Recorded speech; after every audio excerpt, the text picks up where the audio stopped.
దేవుడు మరొక వారాన్ని దేవుడు తన దయ చొప్పున మనకు అనుగ్రహించిన వాడుగా ఉన్నాడు. నేను ఎక్కువ నిమిషాలు వాక్యాన్ని చెప్పను, కానీ కొద్ది నిమిషాలు నేను ముగిస్తాను. ఎందుకంటే సమయం చాలా ఎక్కువైంది. 2-3 నిమిషాలు అని చెప్పేసి వాక్య ద్వారా నేను ముగిస్తాను. తొందరగా కాలంలో 2 లేదా 3 మాటలు చెప్పేసి నేను ముగిస్తాను. ప్రభువైన యేసుక్రీస్తు వారి నామమున కూడిన అందరికీ శుభములు, వందనాలు తెలియజేస్తున్నాను.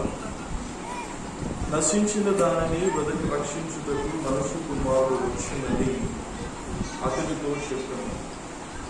ఇది యేసు ప్రభు చెప్పిన మాట. ఎవరికి చెప్పారయ్యా అంటే నశించిపోతున్నా మనకు చెప్పిన మాట. దేంట్లో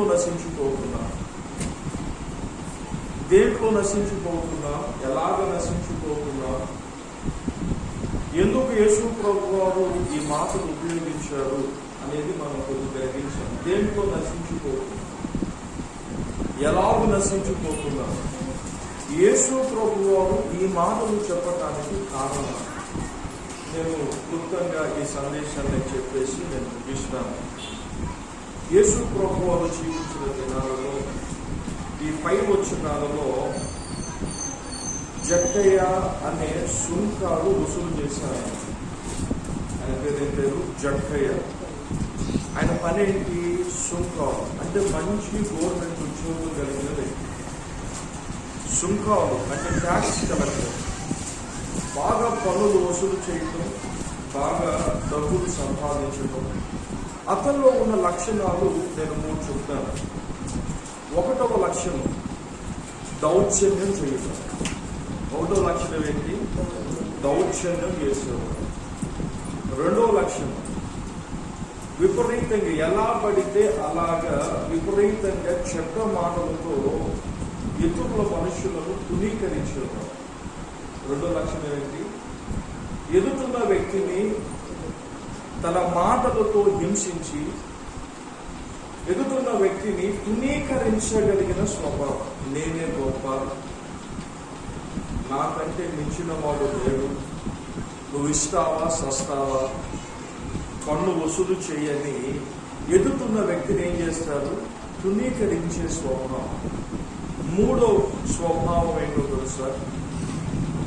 ఎవరిని కూడా లెక్క చేయని స్వభావం.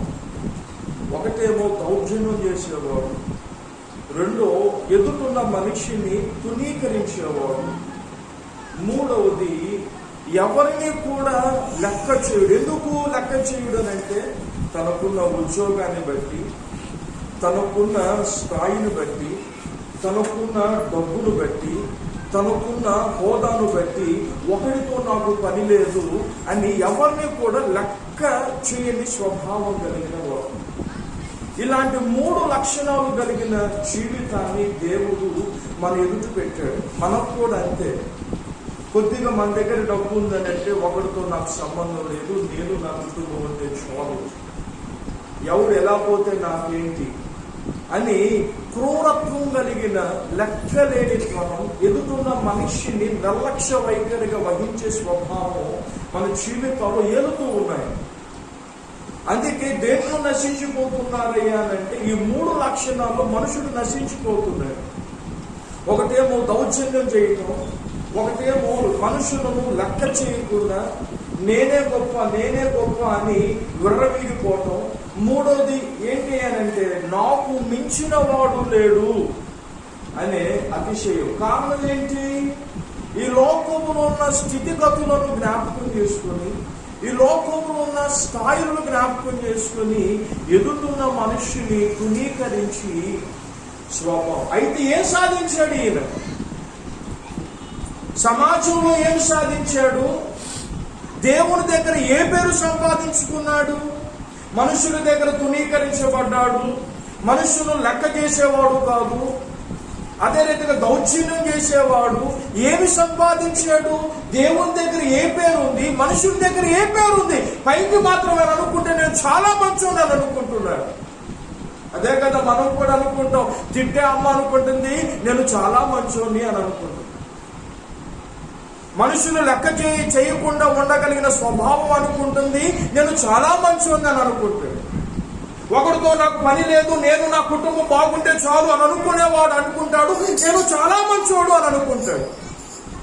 ఎవరికి వారుగా నేను మంచోని అని మోసపుచ్చుకున్న స్వభావాలు కలిగిన జీవితాలు మనం జీవిస్తూ ఉన్నాం. అవును కదా? లంచాలు తీసుకునేవాడు అనుకుంటాడు నేను చాలా మంచోడు. మనుషులు తునీకరించేవాడు అనుకుంటాడు నేను చాలా మంచోని. నేనంటే ఏమనుకుంటున్నావు, నా పేరంటే ఏమనుకుంటున్నావు అని విర్రవీగిపోతున్న స్వభావం. అయితే ఏం సాధిస్తున్నావు? సమాజంలో ఏ పేరుంది? దేవుని దగ్గర ఏ పేరుంది? సమాజంలో ఏ పేరుందో చూద్దాం. లూకాసు సువార్త 19వ అధ్యాయం. లూకాసు సువార్త 19వ అధ్యాయం.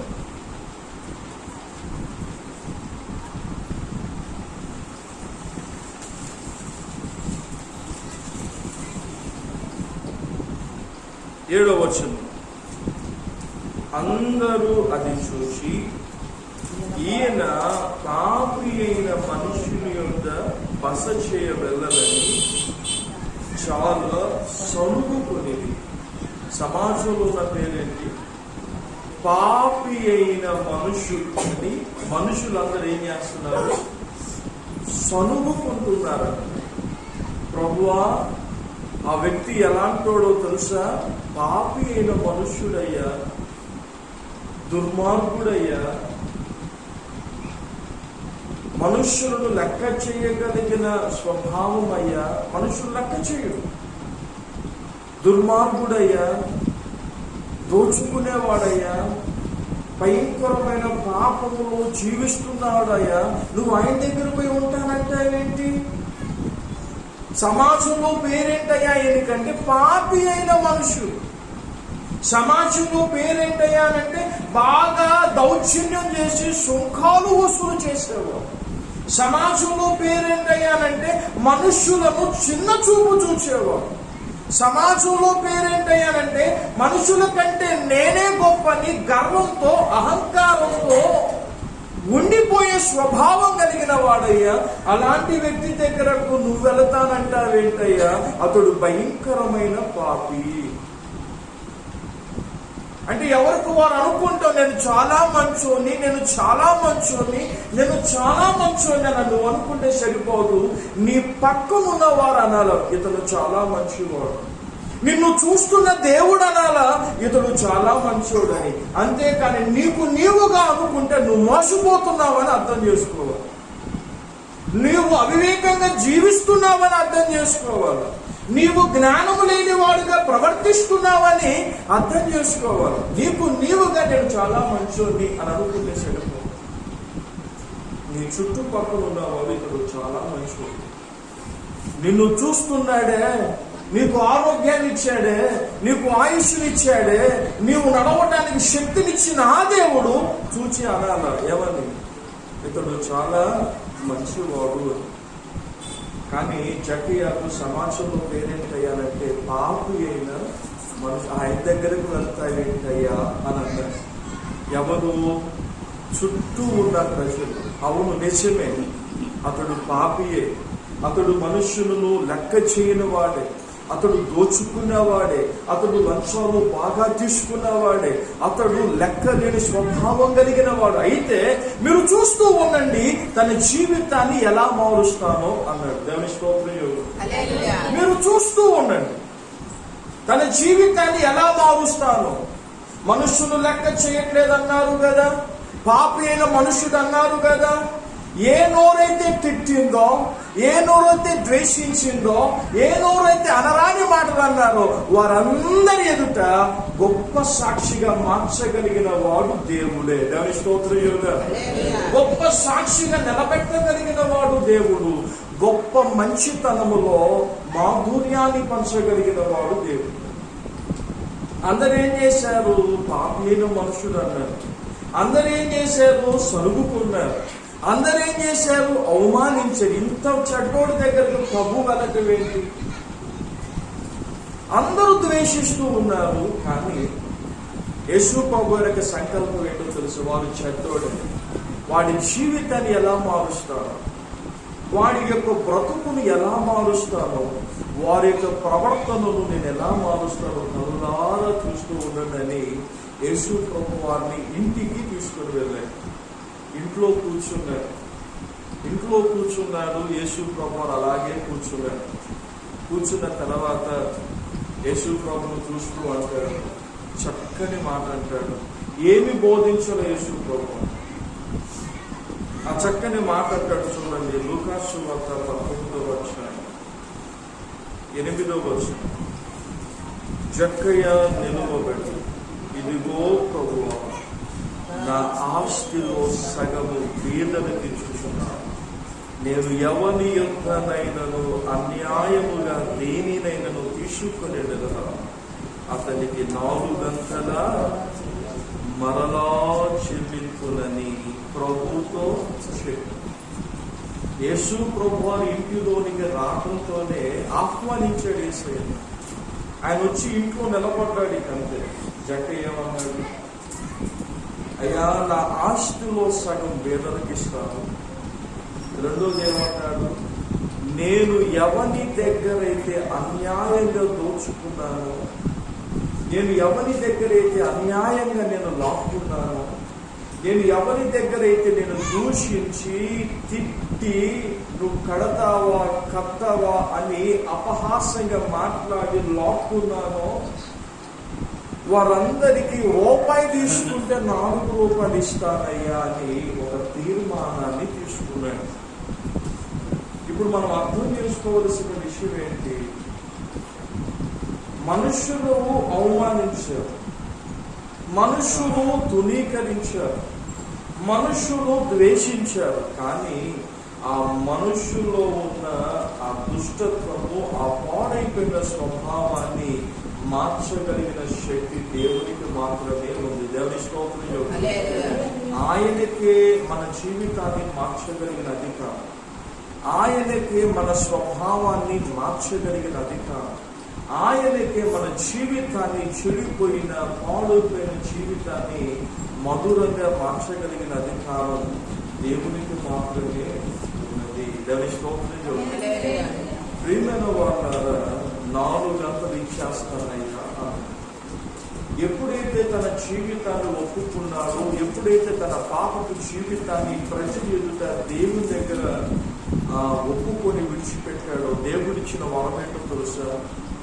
దేవుడిచ్చిన సంతోషం ఏంటో తెలుసా? మనం కూడా అంతే. నేను చాలా మంచోని, నేను చాలా మంచోని వెర్రవీగిపోతున్నాను. కానీ మన జీవితంలో ఉన్న 3 లక్షణాలు మర్చిపోతాం. ఒకటేంటి? దౌర్జన్యం చేసే స్వభావం. రెండోది ఏంటి? మనుషులను లెక్క చేయని స్వభావం. మూడోది ఏంటి అంటే నాకు ఎవరితో పనిలేదు, నేను నా ఇంటి వాడు అనుకుంటాడు నేను చాలా మంచోని. కానీ మంచోడు అనుకుంటున్నాడు, కానీ నెమ్మది లేని జీవితాలు జీవిస్తూ ఉన్నారు. నేను మంచోని అనుకుంటున్నాను, కానీ ఆనందము లేని జీవితాలు. నేను మంచోని అని అనుకుంటున్నారు, కానీ సంతోషము లేని జీవితాలు. ఏదో ఒక సమస్య వెంటాడుతూనే ఉంది, కానీ ఏమి లేదు, హృదయపూర్వకంగా ఆనందము మన జీవితంలో లేదు. కారణం ఏంటి అని అంటే ఈ 3 లక్షణాలు మనలో పట్టి పీడించి అవివేకం, జ్ఞానం కలిగి నేను చాలా మంచోని వెర్రవీగిపోతూ, సమాధానాన్ని కోల్పోతూ, ఆనందాన్ని కోల్పోతూ, సంతోషాన్ని కోల్పోతూ, దేవుడిస్తున్న నెమ్మదిని కోల్పోతూ జీవిస్తున్న కుటుంబాలు చాలా ఉన్నాయి. పేరుకు మాత్రమే క్రైస్తవులు మనం అనుకుంటూ నెమ్మది లేని జీవితాలు లేవంటారా? ఆనందము లేని జీవితాలు లేవంటారా? చూడండి, ఎప్పుడైతే తన పాప జీవితాన్ని దేవుని దగ్గర ఒప్పుకున్నాడు, అయ్యా నా ఆస్తులు సగం పేదలకు ఇస్తాను, నేను ఎవరి దగ్గర అయితే అన్యాయం చేసి లాక్కొని దోచుకున్నానో 4 గంటలు వారికి ఇచ్చేస్తాను. అయితే అప్పుడు యేసు ప్రభువారు అన్నాడు, ఎప్పుడైతే తన పాప మాలిన్యాన్ని, ఎప్పుడైతే తన చెడు మాలిన్యాన్ని ప్రభు దగ్గర అప్పగించాడో, ప్రభు ఇచ్చిన వరం ఏంటో తెలుసాడు? ఇతడు కూడా అబ్రహాము కుమారుడే, నేడు ఇంటికి రక్షణ వచ్చి ఉన్నది. ఆ మాట చూడండి. ఇతడు కూడా అబ్రహాము కుమారుడే అన్నాడు. తర్వాత ఏమన్నాడు? నేడు ఇంటికి ఏమొచ్చింది? మరి ఇప్పుడు దాకా రక్షణ లేదంటారా ఇంటికి? ఇప్పుడు దాకా దేవుడు అన్న తర్వాత నేడు ఇంటికి ఏమొచ్చిందంట? రక్షణ. ఇప్పుడు దాకా ఏ రక్షణ ఉంది? డబ్బు ఉంది. ఇప్పుడు దాకా ఏ రక్షణ ఉంది? దౌర్జన్యమైన రక్షణ. ఇప్పుడు దాకా ఏముంది? లెక్కలేనితనం. ఇప్పుడు దాకా ఏముంది? ఒకరితో నాకు పని లేదు, నేను చాలా మంచోని అనగలిగిన చెడు లక్షణాలు ఉన్నాయి. ఎప్పుడైతే యేసు ప్రభు దగ్గర తన పాప జీవితాన్ని ఒప్పుకొని విడిచిపెట్టాడో ఇవన్నీ తొలగిపోయి ఏమొచ్చింది? యేసు ప్రభు ఇచ్చే రక్షణ, యేసు ప్రభు ఇచ్చే ఆనందం, యేసు ప్రభు ఇచ్చే సమాధానం, యేసు ప్రభు ఇచ్చే నెమ్మది, యేసు ప్రభు ఇచ్చే స్వస్థత, యేసు ప్రభు ఇచ్చే ఉన్నతమైన రక్షణ భాగ్యాన్ని జక్కయ్య పొందుకున్నాడు. అంతకుముందు ఏముందయ్యా అంటే ఆ ఇంట్లో దౌర్జన్యం వెళ్ళిపోతుంది. అంతకుముందు ఏం వెళుతుందయ్యా ఆ ఇంట్లో? తిట్లు. అంతకుముందు ఏమవుతుంది? పాపం అనే సొమ్ము ఆ ఇంట్లో వెళ్తా ఉంది. ఎప్పుడైతే ఆ స్వభావాన్ని మార్చుకున్నాడో యేసయ్య ఇచ్చిన వరం నేడు ఇంటికి ఏమొచ్చిందంట? రక్షణ. ఇప్పుడు మన ఇంటికి రక్షణ ఉందా? దేవుడిచ్చే సమాధానం ఉందా? దేవుడిచ్చే శాంతి ఉందా? దేవుడిచ్చే ఆనందం ఉందా? దేవుడిచ్చే నెమ్మదిని మనం పొందుకుంటున్నాం. ఒకసారి మనం పరిశీలన చేసుకోవాలా. నేను దేవుణ్ణి ఆరాధిస్తున్నాను కదా, దేవుని సేవిస్తున్నాను కదా అని మోసపోవాకండి. నీ జీవితం ఎలా ఉంది? లెక్కలేని స్వభావం ఉంటే దాన్ని విడిచిపెట్టగలిగిన ధన్యత నువ్వు నేర్చుకో. దౌర్జన్యం చేసే స్వభావం ఉంటే దాన్ని విడిచిపెట్టుకోగలిగిన ధన్యత నువ్వు నేర్చుకో.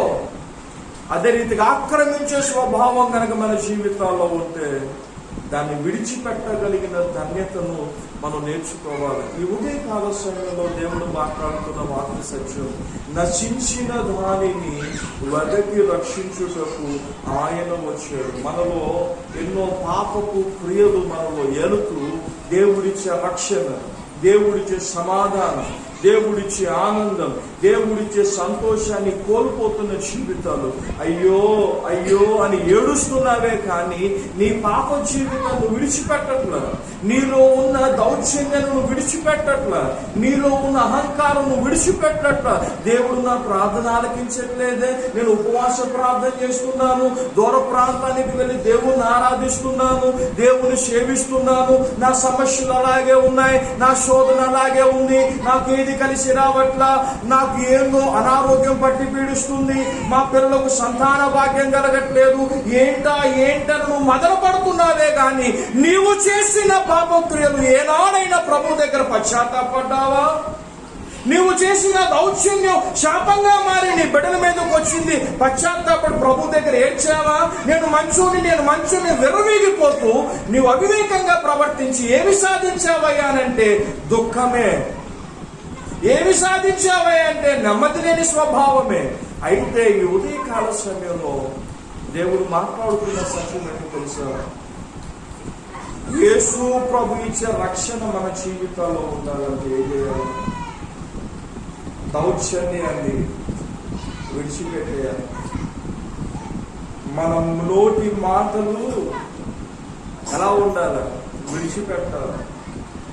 మనలో ఉన్న లెక్కలేని తనాన్ని విడిచిపెట్టాలి. ఇవి ఎప్పుడైతే విడిచిపెట్టి పాపాన్ని ప్రభు దగ్గర నువ్వు ఒప్పుకుంటావో ఏమిస్తాడు ఆయన? నేడు ఇంటికి ఏమొచ్చిందంట? రక్షణ. పాపము ఏదైతే ఇంటికి ఏమొస్తుందో తెలిసిన శాపము ఏది? భయంకరమైన అనారోగ్యాలు, భయంకరమైన వ్యాధులు, భయంకరమైన శోధన మన జీవితంలో వెంటాడి చంపి పడేస్తుంది. చూడండి, గెహజీ చేసిన ఒక్కడు చేసిన పాపము వంశానికే కుష్ఠరోగాన్ని తెచ్చింది. గెహజీ చేసిన ఒక్క వ్యక్తి చేసిన పాపం ఏమి చేశాడంటే, చిన్న అబద్ధమే, నేను అక్కడికి పోలేదయ్యా అంటే బాగా బంగారం తెచ్చిపెట్టుకున్నాడు, వస్త్రాలు తెచ్చిపెట్టుకున్నాడు, అన్నీ తెచ్చిపెట్టుకున్నాడు. ఒకటే, నేను ఆడికి పోలేదయ్యా అన్నాడు. ఎలీషా ప్రవక్త అన్నాడు, నువ్వు నయమాను దగ్గర పరిగెత్తుతూ వెళుతున్నప్పుడు నా ఆత్మ నీతో కూడా రాలేదా?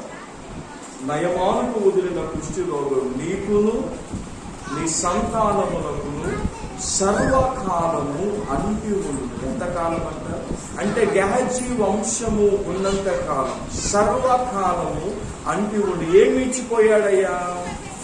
కుష్టి. ఎంతకాలం అమ్మా? గెహజీతోనే పోయిందా? ఎంతకాలం? సర్వకాలము అంటి ఉండు. అంటే గెహజీ యొక్క వంశం ఉన్నంత కాలం, అది ఆడవారు కావచ్చు, పురుషులు కావచ్చు, సర్వకాలము అంటి ఉండు. ఏంటి అంటూ ఉండేది? చెప్పండి అమ్మా. కుష్ఠరోగం. కారణం ఏంటి? గెహజీ చేసిన ఒక్క వ్యక్తి పాపము వంశానికే శాపంగా మారి. ఎంత భయంకరమో కదా మన జీవితంలో. అంత భయంకరమైన పరిస్థితి మన జీవితంలో ఉండకూడదని ఈ ఉదయకాల సమయంలో దేవుడు మాట్లాడుతున్న సత్యం ఏంటో తెలుసా? నేను మంచోని కనునేత్రాలు ఏమైంది? మన మనోనేత్రాలు తెరవాలి. నేను ఎంత పాపినయ్యా, నేను మంచోని శాపం చేకూరుస్తున్నారు తల్లిదండ్రులు. అర్థం కావట్లేదు. నా బిడ్డలకి ఎందుకు ఇలా జరుగుతుందని ఆలోచించాను. పర్వాలేదు, బాగుంటే పాపాన్ని విడిచిపెడుతున్నాడా, నోటిని మార్చుకుంటున్నాడా, దుష్ట స్వభావాన్ని మార్చుకుంటున్నాడా? ఇవి కనుక నువ్వు మార్చుకోగలిగితే నేను చెప్తున్నాను, జక్కయ్య ఇంటికి వచ్చిన రక్షణ మనందరి ఇంటికి వచ్చును గాక. నీవు కనుక ఈ స్వభావాలు మార్చుకుంటే, జక్కయ్య ఇంటికి ఏదైతే రక్షణ వచ్చిందో మనందరి ఇంటికి దేవుడు అలాంటి రక్షణ అనుగ్రహించబడును గాక. మన జీవితాలు మార్చుకోవాలి. అందుకే యేసు ప్రభు చెప్పిన మాట ఏంటో తెలుసా? నశించిన దానిని వెదకి రక్షించుటకు మనుష్య కుమారుడు వచ్చాడు.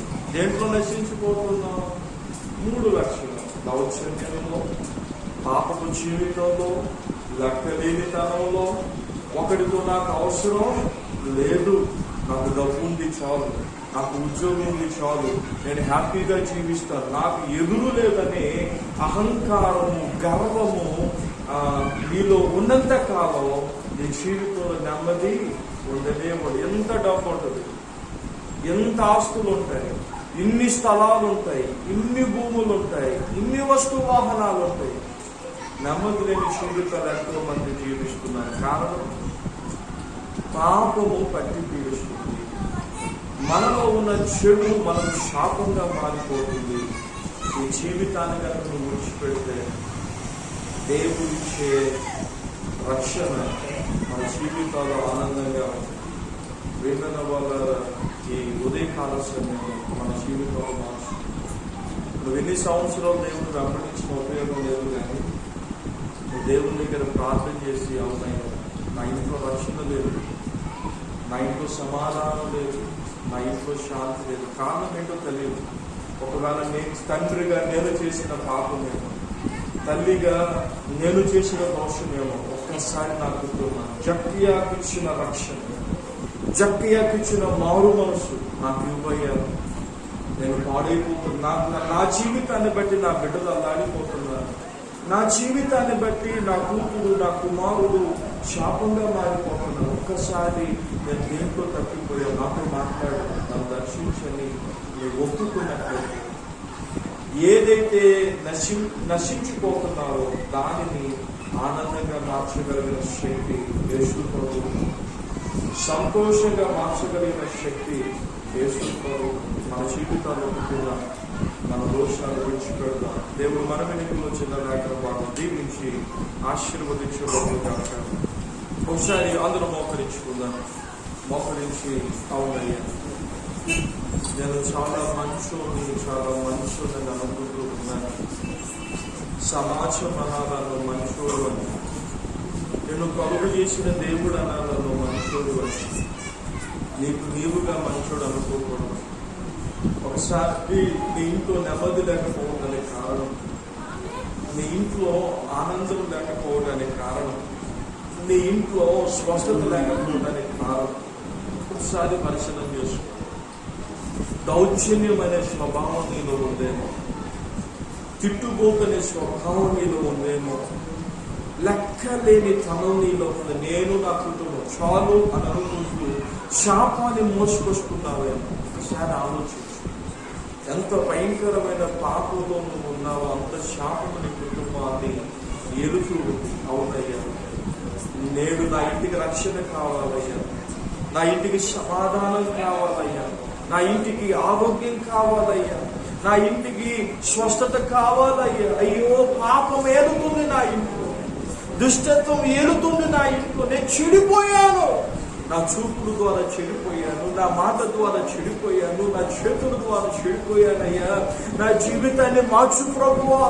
నీవిచ్చే నెమ్మది, నీవిచ్చే రక్షణ, నీవిచ్చే మారు మనసు, నీవిచ్చే ఆనందం నా ఇంట్లో ఉండాలి. పశ్చాత్తాపడగలిగిన జీవితం నాకు దయచేయి ప్రభువా. నన్ను మార్చు నాయన. అయ్యో ఎన్నో సంవత్సరాలు నిన్ను ఆరాధించడానికి వచ్చాను కానీ నా జీవితం మారట్లా, నా బ్రతుకు మారట్లా. నన్ను మార్చు ప్రభు. జక్కయ్యకి ఇచ్చిన రక్షణ నా ఇంటికి కావాలి, జక్కయ్యకి ఇచ్చిన సమాధానం నా ఇంటికి కావాలి. నాలో ఉన్న చెడు లక్షణాలు మార్చుకోవటానికి నీ కృప నాకు దయచే ప్రభు. పశ్చాత్తాపడటానికి నీ కృప నాకు దయచే నాయనని ప్రభు సన్నిధిలో ప్రార్థన చేయాలి. మనం ఒప్పుకుందాం. మన మధ్యలో చాలా ప్రార్థన చేస్తాం.